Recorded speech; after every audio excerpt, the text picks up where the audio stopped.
8ویں صدی قبل از مسیح کی بات ہے کہ اللہ تعالیٰ کے ایک برگزیدہ نبی حضرت یونس علیہ السلام تھے۔ آپ سیرت و کردار، اخلاق و اعتبار اور فہم و فراست میں بہت مشہور تھے۔ آپ کو لوگوں کی فلاح و بہبود اور اصلاح و افلاح کا بہت شوق تھا۔ ایک دن اللہ تعالیٰ نے آپ کو شہر نینوا جانے اور لوگوں کی اصلاح کا کام شروع کرنے کا حکم دیا۔ شہر نینوا عراق کے شمال میں دریائے فرات کے کنارے آباد تھا۔ اہل نینوا بہت مغرور، ظالم اور سرکش لوگ تھے۔ ان کا روزمرہ کا کردار بہت بگڑ چکا تھا۔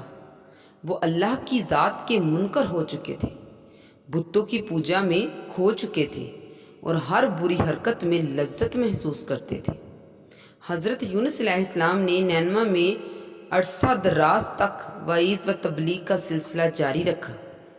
آپ نے بے شمار اصلاح خطبے دیے، مگر سب بیکار ثابت ہوئے۔ اہل نینوا اپنی بدکاریوں اور بددستور میں مگن رہتا تھا۔ جب بھی حضرت یونس علیہ السلام انہیں اپنی اصلاح کرنے اور اچھے کاموں کی طرف مائل ہونے کی دعوت دیتے تو وہ بہت برا مناتے۔ وہ عیش و عشرت کی زندگی ترک کرنے کے لیے ایک لمحہ کے لیے بھی رضامند نہ تھے۔ حضرت یونس علیہ السلام کی وعظ و تبلیغ پر وہ ان کا مذاق اڑاتے، ان پر آوازیں کستے اور ان کو برا بھلا کہتے۔ جب نینوا کے بدکاروں کی سیاہ کاریاں حد سے تجاوز کرنے لگیں تو اللہ تعالیٰ نے حضرت یونس علیہ السلام کو حکم دیا کہ انہیں آخری تنبیہ کر دیں کہ اگر وہ 40 دن کے اندر اپنی اصلاح نہ کر پائے تو ان پر سخت عذاب نازل ہوگا، جس کے متعلق ہدایات اور تفاصیل حضرت یونس علیہ السلام کو بعد میں بتا دی جائیں گی۔ نینوا کے ان بدمعاشوں پر اس تنبیہ سے بھی کوئی خاطر ہوا اثر نہ ہوا اور وہ ہر طرح طرح کے گناہوں اور نت نئی خرابیوں میں بددستور الجھے رہے۔ 40 روزہ میعاد ختم ہونے کے بہت قریب تھی، مگر ان بدگماشوں کی عمومی زندگی اور روزمرہ کردار میں کوئی تبدیلی نظر نہ آتی تھی۔ ادھر حضرت یونس علیہ السلام بھی روز بروز کچھ بے صبر سے ہوتے چلے جا رہے تھے۔ دراصل آپ ان لوگوں کی ہٹ دھرمی سے بہت زیادہ مایوس ہو چکے تھے۔ تنبیہ کے مطابق 40 روز کے بعد انہیں اللہ تعالیٰ کی طرف سے کچھ ہدایات موصول ہونا تھی، مگر آپ نے 40 روزہ میعاد ختم ہونے سے کچھ پہلے ہی نینوا کو الوداع کہہ ڈالا۔ آپ شہر سے باہر نکلے تو دریائے فرات کے کنارے ایک بڑی سی مسافر کشتی سواریاں لیے روانہ ہونے کے لیے تیار کھڑی تھی۔ آپ جھٹ سے کشتی پر سوار ہو گئے۔ کشتی روانہ ہوئی تو اسے جلدی ہی شدید طوفان نے آ لیا، جس سے وہ سخت ہچکولے کھانے لگی۔ پریشان ملاحوں نے کشتی کو ہچکولوں سے بچانے کی سرتوڑ کوششیں کی، مگر کامیاب نہ ہو سکے۔ ہچکولے تیزی سے تیز تر ہوتے چلے گئے اور یوں دکھائی دینے لگا جیسے کشتی ڈوب رہی ہے۔ ملاح بے حد مضطرب ہوئے۔ کشتی کا دباؤ کم کرنے کے لیے انہوں نے مسافروں کا سارا سامان طوفانی لہروں پر پھینک دیا، مگر اس سے بھی کچھ فرق نہ پڑا اور کشتی پھر بھی ڈگمگاتی رہی۔ ان دنوں کشتیوں کی غرقابی کے بارے میں ایک عجیب اعتقاد ان لوگوں میں عام تھا۔ ان کا خیال تھا کہ جب کوئی سرکش غلام اپنے آقا سے بھاگ کر کسی کشتی پر سوار ہو جائے تو وہ ڈوب جاتی ہے۔ ڈگمگاتی ہوئی کشتی پر ضرور کوئی بگوڑا غلام سوار ہوگا۔ چنانچہ مسافروں کی چھان پھٹک شروع ہوئی۔ انہیں یقین تھا کہ اس منحوس غلام کو تلاش کر کے دریا میں پھینک دیا جائے تو کشتی طوفان کی زد سے محفوظ ہو جائے گی۔ بہت تلاش و تحقیق کے بعد بھی کسی قسم کا بگوڑا غلام انہیں ہاتھ نہ آیا تو وہ بے حد مایوس ہوئے۔ آخر انہوں نے اس منحوس غلام کا کھوج لگانے کے لیے قرعہ اندازی کا سہارا لیا۔ قرعہ اندازی میں ہر بار حضرت یونس علیہ السلام کا نام نکلتا تھا، مگر ملاح اور مسافر حضرت یونس علیہ السلام اور ان کے نیک خاندان سے بخوبی واقف تھے۔ سب لوگ یہ جانتے تھے کہ آپ غلام نہیں ہیں، اس لیے اس حساب سے ان کا آقا سے بھاگنے کا سوال ہی پیدا نہیں ہوتا تھا۔ آپ بلا وہ منحوس مسافر کیوں کر ہو سکتے تھے جس کی موجودگی کشتی کو خطرے میں ڈالے ہوئے تھی؟ سب لوگ سخت پریشان تھے، انہیں کچھ سجائی نہ دیتا تھا۔ وہ بار بار قرعہ اندازی کرتے مگر ہر بار حضرت یونس علیہ السلام کا ہی نام نکلتا تھا۔ اس ساری افراتفری اور ہلچل کے دوران حضرت یونس علیہ السلام کشتی کے نچلے حصے میں مزے سے سو رہے تھے۔ طوفان کی تیزی، کشتی کے ہچکولوں میں شدت اور مسافروں کے شور و غل سے آپ کی آنکھ کھل گئی۔ آپ نے نازک صورتحال کا جائزہ لیا تو پتہ چلا لوگ کسی منحوس بگوڑے غلام کی تلاش میں ہیں جس کی موجودگی سے کشتی غرق ہونے کو ہے، اور جب وہ قرعہ اندازی کرتے ہیں تو ہر بار آپ ہی کا نام نکلتا ہے۔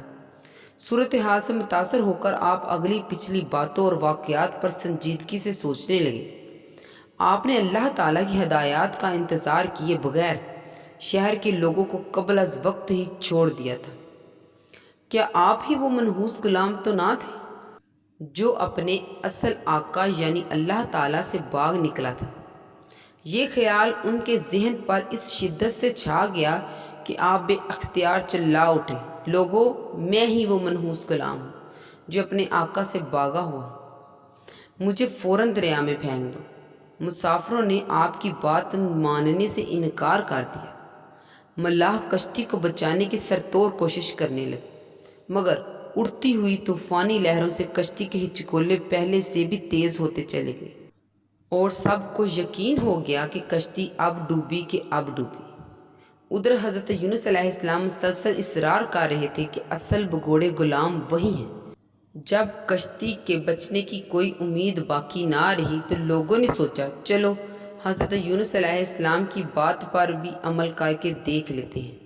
آخر قرعہ اندازی میں بھی بار بار انہی کا نام نکلتا ہے۔ چنانچہ مسافروں نے آپ کو اٹھایا اور دڑام سے دریا میں پھینک دیا۔ حضرت یونس علیہ السلام کے دریا میں گرتے ہی طوفان تھم گیا اور کشتی کے ہچکولے تفتن بند ہو گئے۔ ڈگمگاتی ہوئی کشتی یکدم سکون سے چلنے لگی اور سب ملاحوں اور مسافروں نے سکھ چین کا سانس لیا۔ جوں ہی حضرت یونس علیہ السلام تند و تیز موجوں پر گرے، ایک بہت بڑی مچھلی اچانک پانی کی سطح سے نمودار ہوئی۔ اس نے آتے ہی آپ کو نگل لیا اور پھر گہرے پانی میں غوطہ مار کر نظروں سے اوجھل ہو گئے۔ حضرت یونس علیہ السلام مسلسل 3 رات مچھلی کے پیٹ میں بند رہے۔ مچھلی کے پیٹ کے اندر گپ اندھیرا اور سخت حبس تھی۔ آپ سارا وقت یاد الہی میں مصروف رہے، اللہ تعالیٰ سے معافی مانگتے رہے اور اپنی نجات کے لیے دعائیں کرتے رہے۔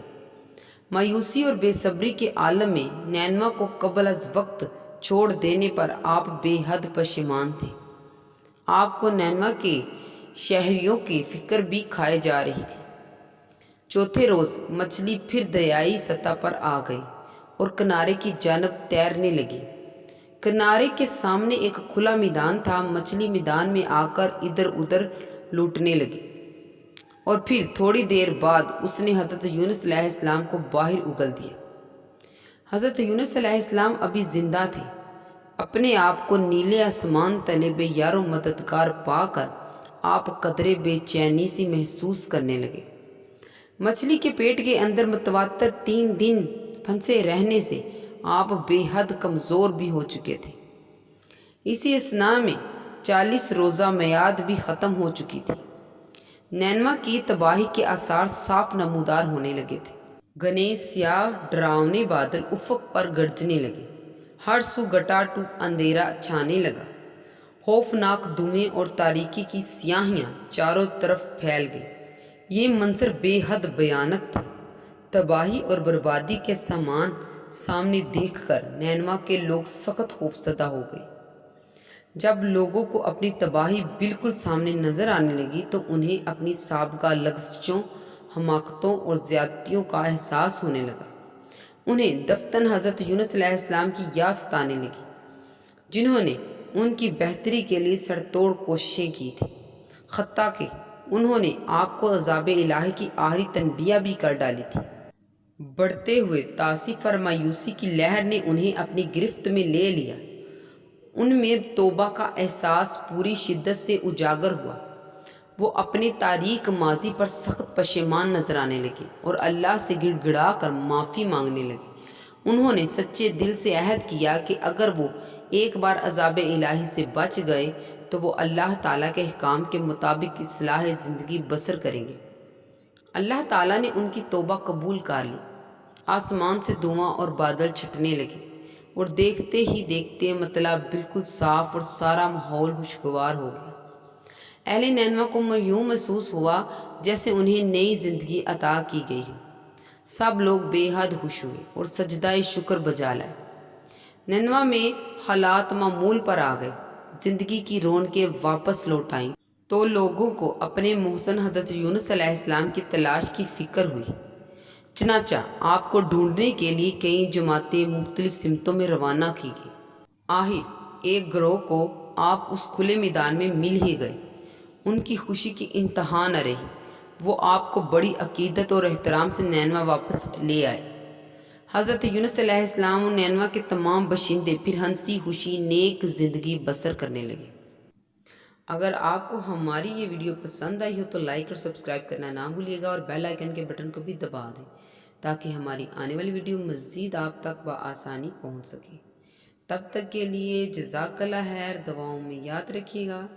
اللہ حافظ۔